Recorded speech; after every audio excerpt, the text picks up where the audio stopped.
It's like the ASMR. I know. And the funny thing is, like, after this, you just have to leave it because you can't. That's the thing with oil paints. You can't fully, unless you want to use spirits, you can't fully clean it off.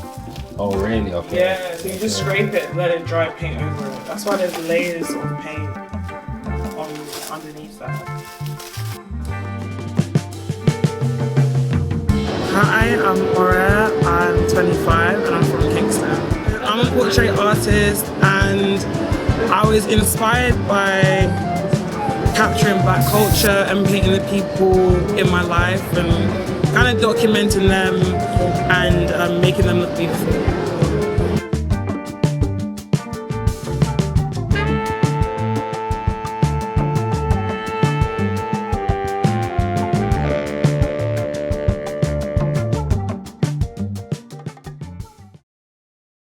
I got into art from when I was a toddler. And my mom used to put down rags on the floor when I was little and let me paint on the paper. She wasn't really worried about the mess I made, and she was also an artist herself, so creativity came naturally to my family in general. I was always bored in school, so I used to draw designs on my school planner, and most of the designs I use in my art today are designs that I drew from the age of 10 to 18 years old. And my mum ran an arts and crafts club after school where she taught us how to make paper crafts. And that's where I learned how to create the stencil designs you see in my art today. So yeah, my mum is one of the biggest reasons why I'm an artist today.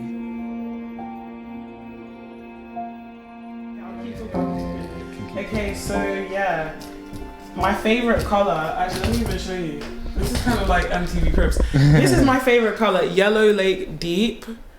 This color is why my paintings are so bright, because this color is so vibrant. Like, it just really brings out that warm tone. And one of the things that is my kind of pet peeve is when people paint black skin and the tones wash out the complexity of our skin.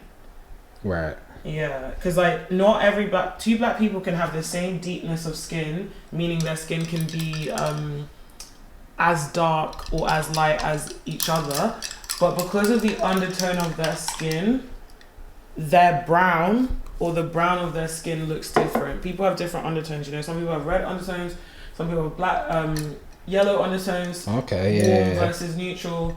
They use it a lot in makeup. They use the term a lot in makeup times. But yeah. This is the first painting I did at my sixth form. It's of my brother, and yeah, it's my first ever portrait using oil paint. I can't remember the artist that inspired this painting, but I remember thinking that this was so hard and thinking, I don't think I'm ever going to be good at painting people. And I was 17 when I did this one, actually. And I wouldn't say I like it. It doesn't have the bright colors that I'm used to, but because I started out, I didn't really know how to convey color yet. But for a 17-year-old, it's still pretty good. It's still stylized. It still has its own look and feel. So yeah, but yeah, first ever painting. I feel like the art world used to be historically at the forefront of pushing culture, celebrating beauty, talking about important things and stuff like that. And I think nowadays art is not as much in the focal point for those type of discussions. And I think that's actually because they've been shutting out people from the industry, people that would have voices, opinions and ideas that would actually help bring more people into the art world and allow more people to love it as well. So I feel like for me personally, it's something that I want to do more of, is talk about art, help people get into it, help people understand why it's fun, why it's interesting, why it's valuable, why you need art in your house, stuff like that. And yeah, I think being me as a black woman that's like young and also someone that's not from a traditional art background, to be able to do this is also activism, because like being who I am in an industry that doesn't have a lot of people like me and standing tall and being confident in that is my form of resisting the status quo.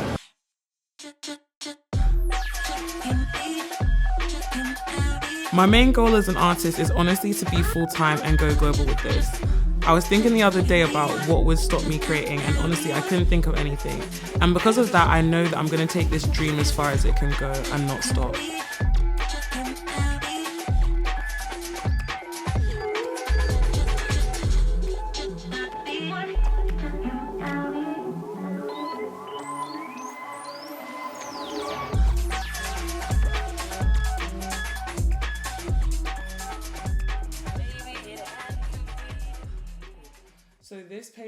of my mum and dad.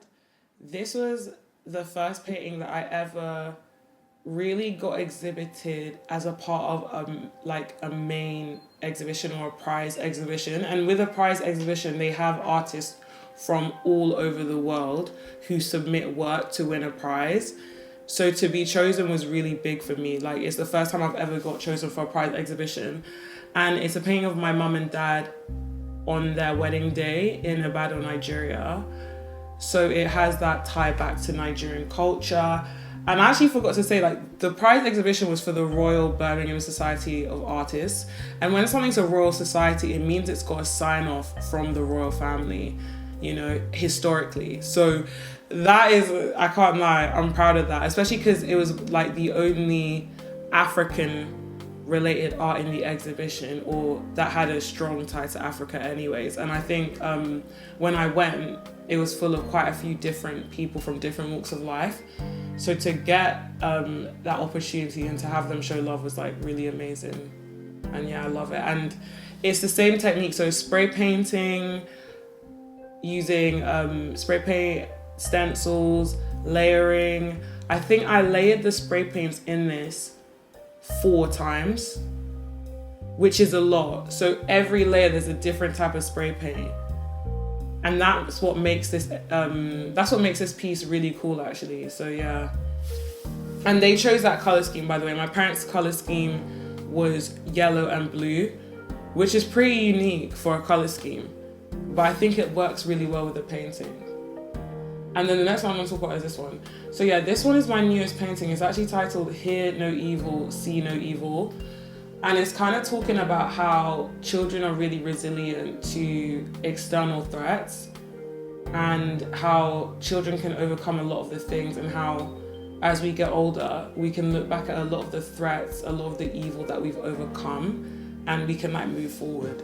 And I think it's a really powerful piece. Like, I've started showing it slowly and it's getting traction. And also it's a similar style. So it's layered twice and then I paint over that. So first I painted the background with ombre colors from blue to orange. Then I spray painted over that and then I painted over that. And it's the first painting that I've done that has an animal in it as well. I can't lie. So for my first time painting an animal, I'm pretty proud of that, because I was a bit nervous to paint an animal, but since then I'm like, I'm gonna definitely paint more animals for sure.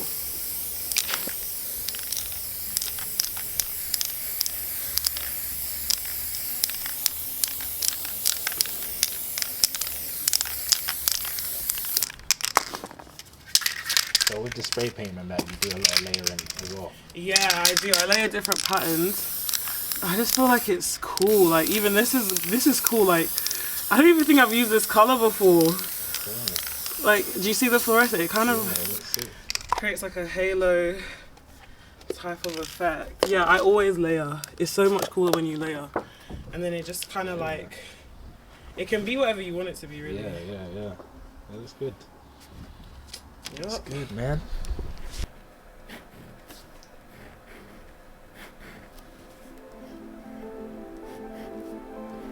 So this painting is a part of a series that I'm doing where I'm documenting black hair.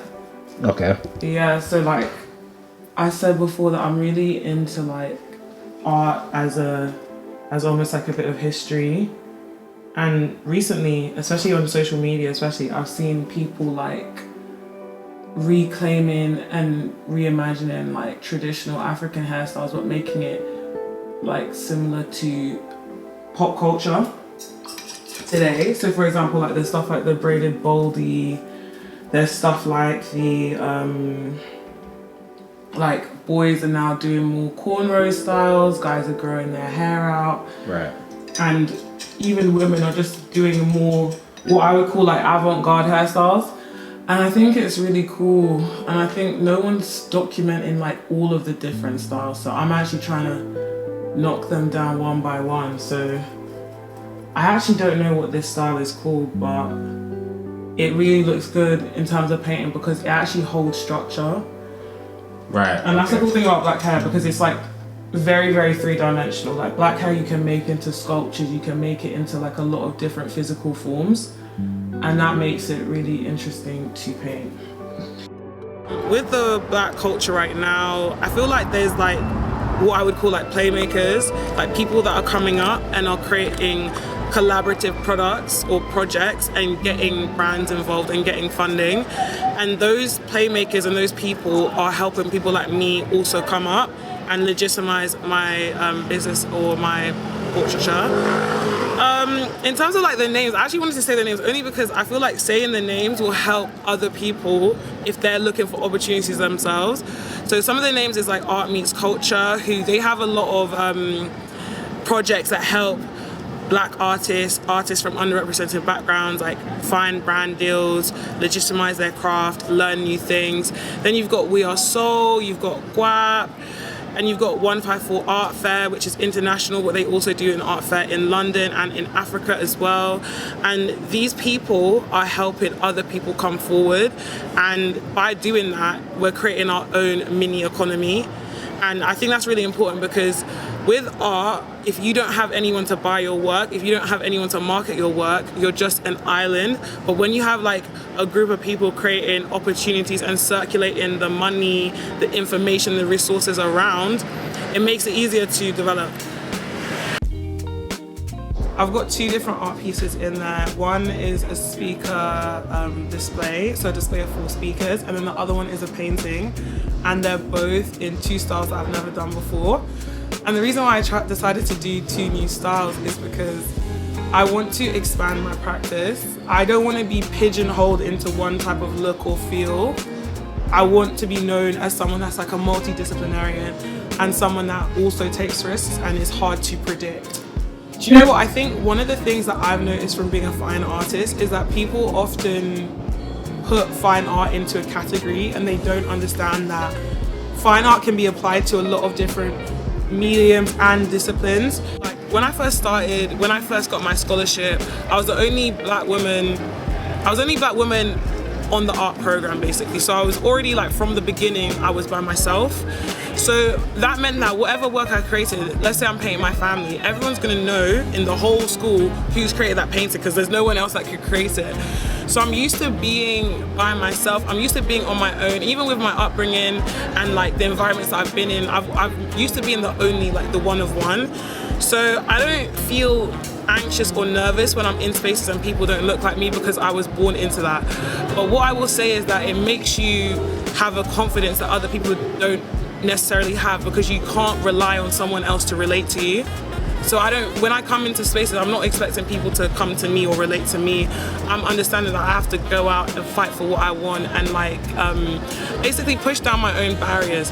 And yeah, being black, I think I've seen it as an asset because it helps with marketability. It helps me be unique in a very saturated market where a lot of them are men and they're white. So being black and being a woman kind of makes me stand out even more.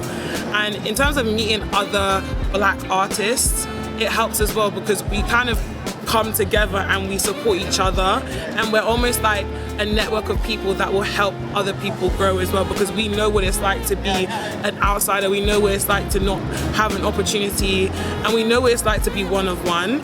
The only thing that I would say that I want the industry to do more of is you don't have to just put one artist on because they're black. There's like 15 other black artists that you can put on, but they normally go for the same people again and again and again. And that's not just in the arts, that's in entertainment, especially in the UK. They like to put forward like one person, and that person's gonna be everything for the next 3 years. And then they discard them and they pick someone else. But it's like you need to bring up people so that there's multiple people coming up, you know? And I did the speakers and the painting, and I'm a visual artist.